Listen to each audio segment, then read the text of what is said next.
দুবাইয়ের miracle current আপনাদেরকে রক্ষণ করতে হয়, তাহলে অবশ্যই আদিত হইবে এই ঘাস বাগান প্রতিষ্ঠানের পূজা মণ্ডপে। আপনারা আসুন এবছরে আমাদের বিশেষ দুবাইয়ের মিরাকেল গাছকে প্রতিভা দর্শন করার সুযোগ করবে। যে সমস্ত দর্শনার্থী ছোট ছোট বাচ্চাদের আসছেন তাদের কাছে আমাদের একান্ত অনুরোধ, আপনারা বাচ্চার নাম ধরে থাকুন, বাচ্চার নাম ছাড়বেন না।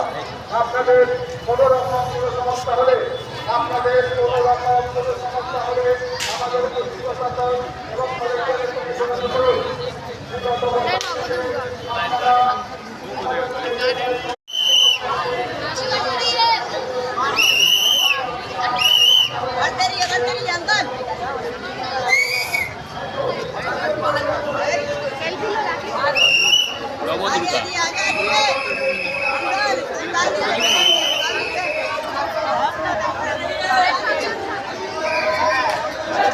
Yes,